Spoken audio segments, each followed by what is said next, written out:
ఈరోజు ప్రణయ్ కేసు విషయంలో నల్లగొండలో వచ్చినటువంటి తీర్పు ఏదైతే ఉందో ఆ తీర్పు ఒక నేరస్తులకు ఒక కనువిప్పు అనేది కలగాలి, కనువిప్పు కావాలి.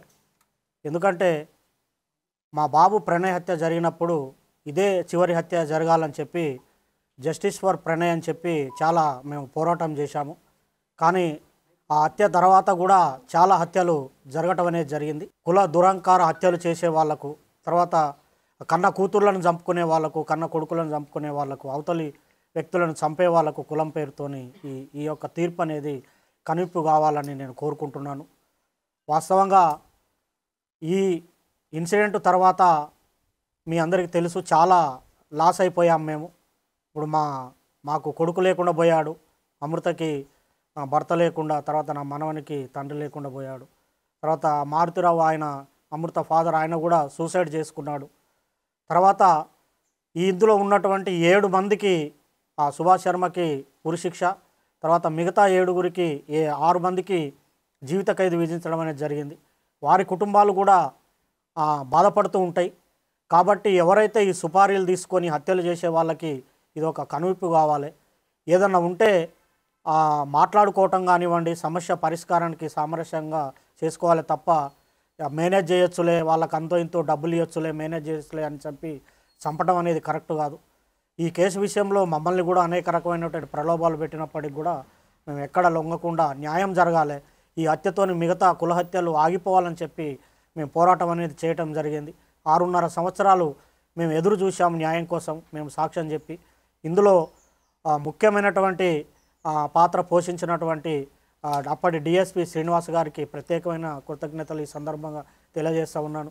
ఎందుకంటే సారు ఐఓగా చాలా గొప్పగా ఆ కేసును పకడ్బందీగా, చాలామంది మమ్మల్ని అన్నారు ఎందుకు కేసు లేట్ అవుతుంది, ఛార్జ్షీట్ లేట్ అవుతుంది, ఏదో జరుగుతుందని. కానీ సార్ మీద మేము నమ్మకం పెట్టుకొని ఉండటం వల్ల లేట్ అయినప్పటికి కూడా ఒక పకడ్బందీ 200 పేజీల ఛార్జ్షీటు, దాదాపు 100 మంది సాక్షులను పెట్టి ఛార్జ్షీట్ వేసి గట్టిగా కేసును పకడ్బందీగా చేశారు. తర్వాత దానికి సహకరించినటువంటి ఎస్పీ రంగనాథ్ గారికి కూడా ఈ సందర్భంగా ప్రత్యేకమైన కృతజ్ఞతలు తెలియజేస్తూ ఉన్నాను. సార్ ఆధ్వర్యంలో మంచి టీము సుభాష్ శర్మను ఆ రోజు వెళ్ళి పట్టుకోవటము, తర్వాత నిందితులందరినీ పట్టుకోవటం విషయంలో కూడా సారు అనేకమైనటువంటి టెక్నిక్స్ ఉపయోగించి, టెక్నికల్ ఎవిడెన్స్ ఉపయోగించి తర్వాత ఈ సాక్ష్యాలను కూడా ప్రొడ్యూస్ చేయడం అనేది జరిగింది. అందులో ఇంకొకటి ముఖ్యమైన విషయం ఏంటంటే ఈ కేసుకు వాదించినటువంటి అడ్వకేటు దర్శనం నరసింహ గారు చాలా గొప్ప వ్యక్తి ఆయన. ఎందుకంటే ఆయనకు కూడా ఎలాంటి ప్రలోభాలకు లొంగకుండా ఒక న్యాయం అనేది జరగాలి, ఈ సొసైటీలో న్యాయం ఉండాలని చెప్పి ఆయన కూడా గట్టిగా ఎలాంటి ప్రలోభాలకు లోను కాకుండా ఆయన కూడా చివరి వరకు కూడా న్యాయం కోసం పోరాటం అనేది చేయటం జరిగింది. చివరికి ఈరోజు వచ్చినటువంటి తీర్పుతోని న్యాయం అనేది జరిగింది. వాస్తవంగా అందరూ మీకు సంతోషంగా ఉందంటారంటే సంతోషం కాదు, ఇది వాస్తవంగా ఏంటంటే నా బాధను ఎవరు తీర్చలేరు, కొడుకు లేని బాధ ఎవరు తీర్చలేరు. మేము ప్రతినిత్యం బాధపడుతూనే ఉన్నాం. ఎవరన్నా బయట బాబులు కనపడినప్పుడల్లా, మా బాని క్లాస్మేట్స్ కనిపించినప్పుడల్లా బాధ ఉంటుంది. కాబట్టి దయచేసి నేను చెప్పేది ఏంటంటే చంపుకోవటం అనేది కరెక్ట్ కాదు. ఇప్పుడు నా మనవడు ఉన్నాడు, మనవడిని కూడా మేము చూసుకోవాలి. మాకు ఎవరి మీద కోపాలు లేవు.